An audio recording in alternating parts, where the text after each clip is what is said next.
BJP ने उद्धव ठाकरे को दिया एनडीए में शामिल होने का न्योता। डिप्टी सीएम का ऐलान, अगर ठाकरे लौटते हैं तो उनका स्वागत होगा। शिंदे के साथ चल रही खींचतान में बीजेपी ने खेला बड़ा दांव। फिलहाल ये कहना मुश्किल है कि महाराष्ट्र की राजनीति में क्या होने वाला है, पर यह जरूर कहा जा सकता है कि कुछ बड़ा होने वाला है। शिवसेना और बीजेपी के बीच चल रहे विज्ञापन विवाद को निकालने की कोशिश में दोनों पार्टियां जुटी हुई हैं। फडणवीस और शिंदे फिर से साथ आए और अपने गठबंधन को फेविकोल से मजबूत जोड़ा हुआ बताया, लेकिन साथ ही उद्धव ठाकरे की ओर भी अब बीजेपी ने दोस्ती का हाथ बढ़ा दिया है। यूपी के डिप्टी सीएम केशव प्रसाद मौर्य ने बीजेपी की ओर से उद्धव ठाकरे को सुलह का ऑफर दे डाला।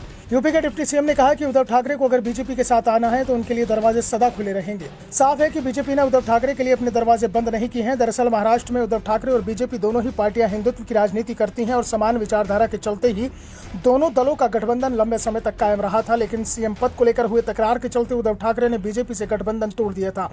लेकिन अब हालात पूरी तरह से बदल चुके हैं। सीएम शिवसेना का है, लेकिन उद्धव ठाकरे शिवसेना नहीं है। उनकी पार्टी पर एकनाथ शिंदे ने कब्जा कर लिया है, लेकिन उद्धव ठाकरे के पास शिवसैनिकों का समर्थन है। ऐसे में शिंदे और उद्धव में से जनता किसकी पार्टी को असली शिवसेना मानती है, इसका फैसला तो चुनावों में हो पाएगा। लेकिन इस बीच बीजेपी की ओर से उद्धव ठाकरे को जो ऑफर दिया गया है, अगर ठाकरे उसे स्वीकार कर लेते हैं तो उन्हें शिवसेना वापस मिल सकती है, क्योंकि शिवसेना का मामला अभी सुप्रीम कोर्ट में चल रहा है। अगर उद्धव ठाकरे एनडीए में वापस लौटते हैं तो फिर शिंदे के साथ नए अधिकांश विधायक भी उद्धव का नेतृत्व स्वीकार कर सकते हैं। लेकिन ठाकरे के लिए एनडीए में आना आसान भी नहीं है, क्योंकि केशव प्रसाद मौर्य ने उद्धव ठाकरे को एनडीए में आने की कंडीशन भी रख दी है। मौर्य ने कहा कि उद्धव ठाकरे इस बारे में हमारे राष्ट्रीय नेताओं से चर्चा करें, लेकिन हम उद्धव ठाकरे के पास नहीं जाएंगे। वो सीएम की कुर्सी के लिए कांग्रेस एनसीपी के साथ गए हैं और बाला साहब ठाकरे के विचारों को छोड़ दिया, इसलिए अब चर्चा की शुरुआत उनको ही करनी होगी। केशव प्रसाद मौर्य ने यह भी कहा कि दोनों पारंपरिक और नैसर्गिक गठबंधन होंगे। 2014 के बाद और 2019 में गठबंधन टूटने के बाद भी अगर दोनों साथ आकर सरकार बना सकते हैं तो अब ऐसी भी पहल की जा सकती है। अगर केशव प्रसाद मौर्य की बातों पर आगे चलकर अमल होता हुआ दिखाई दिया तो एक बार फिर बीजेपी और ठाकरे गुट के राजनीतिक समीकरण बनने शुरू हो जाएंगे। तब शिंदे गुट कहां जाएगा? शिंदे गुट के लिए विचार का समय है।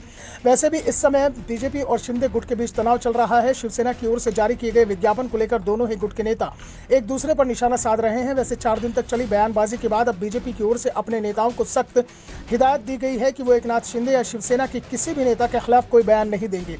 लेकिन अब तक जो बयानबाजी हुई है उससे एनडीए को नुकसान तो हो ही चुका है।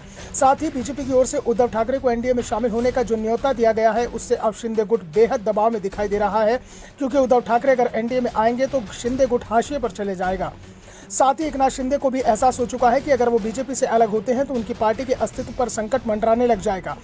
इसलिए वो अपनी और डिप्टी सीएम देवेंद्र फडणवीस की जोड़ी को जय वीरों की जोड़ी बता रहे हैं। साफ है कि विवाद के समाधान की कोशिशें दोनों ओर से शुरू हो चुकी हैं।